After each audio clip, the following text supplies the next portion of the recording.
Juara bola Kita bisa. Kita langsung saja Ya. dengan Bung Hardy Mengkutu. Kita bahas mengenai Timnas Indonesia U23 yang sedang bertarung setelah diperlakukan dengan tidak sportif oleh Qatar dan wasit asal Tajikistan Nasrullah Kabirov, Bung ya. Tapi Indonesia dalam hitungan jam akan bertanding, yaitu pertandingan kedua, bertanding lagi melawan Australia. Kamis malam waktu Indonesia, dan tentu saja kita harapkan ada putusan terkait dengan Ivar Jenner, walaupun sebetulnya agak skeptis, Bung, tapi pending putusan dari AFC, Konfederasi Sepak Bola Asia, terhadap apakah kartu merah tetap berlaku atau tidak untuk Ivar Jenner, maka anggap dia tidak bermain. Kita masih ada harapan, yaitu Justin Hubner bisa bertanding, Bung ya. Sudah ada pernyataan klubnya Cerezo Osaka bisa melepas, Bung. Jadi menurut Bung Harimen ada peluang itu, dan bagaimana Indonesia menghadapi Australia, apa lebih siap secara teknis dan juga secara psikologis? Siap nggak siap, harus siap. Sambil ngopi, Bung ya. Ini partai melawan Australia, partai yang menentukan nasib Indonesia. Dan hanya satu kata, menang, wajib, mutlak. Satu kata, wajib, mutlak menang atas Australia. Untuk menyelamatkan peluang kita lolos ke second round, lolos ke fase perempat final.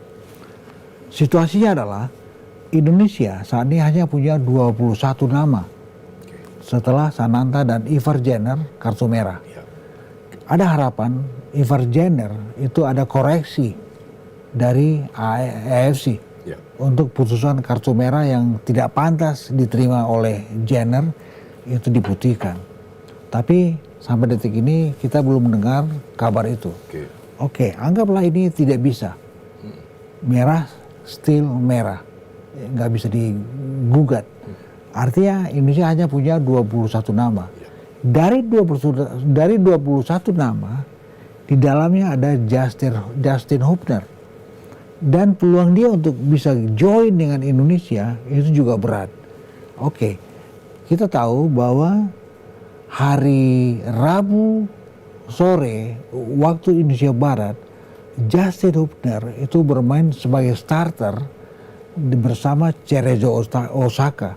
Dilanjutkan kompetisi J-League? No, mereka bermain di piala semacam piala FA-nya. FA-nya Jepang. Itu Piala Kaisar. Piala Kaisar, betul. Mereka bermain melawan Morioka. Ini adalah starter yang pertama buat Hubner. Kalau habis main dia terbang ke Qatar, mungkin masih bisa. Tetapi kalau dia terbang besoknya, ya kan, artinya Kamis, dan durasi tempuh dari Osaka ke Doha itu 11 jam. Itu hanya durasi terbang, belum ini itu. Jadi waktu seharian juga habis.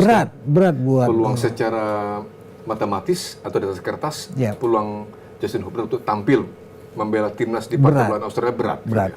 Artinya kita hanya punya 20 nama. Dari 20 nama, 3 orang penjaga gawang. Jadi field players, pemain lapangan di luar penyerang hanya 17 orang. Hanya 17. Inilah kita melihat bagaimana Sintayong mesti ekstra hati-hati menyusun komposisi starternya. Dan ekstra hati dalam menyusun komposisi starter. Sekaligus juga taktiknya, Bung ya. Sekaligus taktik. Tapi kan dia sudah lihat pertandingan performa Australia saat ditahan oleh Yordania di partai pertama mereka 0-0, Bung. Sudah ada punya bayangan ya tentang kekuatan lawan dalam hal ini. Kira-kira juga formasi pemain Indonesia yang mana yang layak atau bisa diandalkan untuk menghadapi Australia? Kira-kira. Oke, versus Qatar ada satu nama, Rizky Ridho, kapten. Sudah dapat 1 kartu kuning. 1 kartu kuning. Ini juga bahaya, ya kan? Melawan Australia yang sebetulnya penampilan mereka itu so-so, biasa saja. Kalau kita compare dengan anak-anak Indonesia. Tetapi masalahnya adalah Indonesia itu dalam keadaan tergerus perasaan mereka. Saya berharap Indonesia bisa keluar dari beban ini, dari tekanan ini. Tidak ada tekanan, tidak ada beban, Indonesia tampil all out. Kenapa? Karena ini kita harus menang. Dan kita menantikan bagaimana seorang Sintayong itu benar-benar total dalam menyusun komposisi pemain. Saya melihat memang Indonesia itu mesti keluar menyerang, all out. Ya. Dan ini yang kemudian kita nantikan bagaimana dalam hitungan jam ke depan, Bang Iwan, Indonesia bisa bermain dengan asik, tanpa beban, tanpa tekanan, dan penting ya untuk mampu bermain fokus dan bermain lepas, Bung ya. Yes. Tidak ada beban lagi. Yes. Dan kita harapkan situasi atau dampak dari hasil pertandingan lawan Qatar sudah bisa diatasi oleh para pemain dan juga oleh seluruh squad Bung dalam hal ini, dan tentu saja kita harapkan racikan yang terbaik yang dihasilkan oleh Coach Sintayong nanti untuk partai melawan Australia. Tapi gini Bung, kalau persentase peluangnya Indonesia melawan Australia yang paling realistis berapa, berbanding berapa, dan yang mungkin agak sedikit optimis? Ya, kalau bicara realistis, saya melihat memang 55-45. Oke, untuk tipis ya bisa Indonesia. Untuk Indonesia, ya. Dan di sini memang peran seorang Nathan Chuan, ya, yang dipanggil dan diizinkan oleh klubnya secara mendadak, ini luar biasa. Ini berarti lobby yang luar biasa berhasil dari Federasi Bola Indonesia PSSI ya. Terima kasih untuk Herenven yang melepas seorang Nathan. Herenven Belanda yang mau melepas Nathan Chuan. Iya. Nah, mungkin gaya Sintayong dalam menyusun starter, ya, saya melihat memang saatnya Nathan Chuan bermain di sektor back sayap kiri, ya, di depannya pertama Arhan. Jadi Arhan dorong ke depan. Posisi back kiri percayakan pada Nathan Chuan. Ya. Di siapa kanan, lagi? Di kanan. Mungkin Rio Fahmi disimpan dulu. Ganti dengan Bagas. Fajar Faturrahman. Oh, Fajar Faturrahman. Tapi bukan dia biasanya wing kanan, Bung? Dia bek kanan yang bisa juga punya kecepatan. Dia speedy sekali. Dia speedy ya. Ya, dan di sektor flanker kanan. Betul, flanker kanan, dan dia punya kemampuan dribbling yang bagus kan? Yes. Ya? Tapi kalau begitu pengganti dia di sayap kanan mungkin Witan Sulaiman. Tetap. Witan tetap. Nah, posisi striker mungkin Rafael Struijk. Tetap. Dua bek tengah Rizky Ridho sama Ferrari masih. Lalu tengah barisan gelandang Marcelino. Ada Lino dan juga mungkin ada Fikri. Ada Ahran Fikri. Saya pikir itu. Pengganti Evar Yener kira-kira siapa nanti Bung kalau Evar belum bisa main? Saya berharap tadi malam Justin Hubner bisa sampai cabut ke Doha. Ya. Saya berharap harapan kita begitu. Ya. Tapi kalau tidak ya Fikri. The best choice saat ini.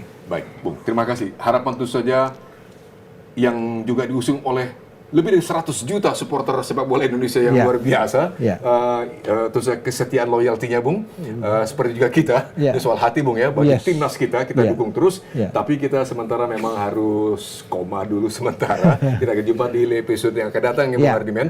Ya, jangan lupa bahwa ada selain bisa menyaksikan Juara Bola di Cahaya TV, juga ada tentu saja di beberapa akun kami di media sosial, seperti Anda saksikan di televisi, ada tentu saja di YouTube, ada di TikTok, dan juga Instagram, serta di Facebook tentu saja. Sampaikan saran, bahkan kritik Anda, bahkan usulan Anda kepada kami Juara Bola.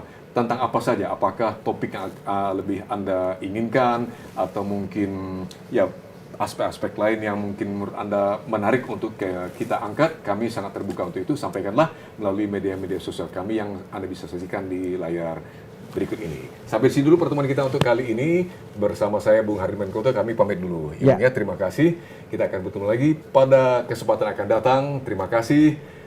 Juara Bola, kita bisa.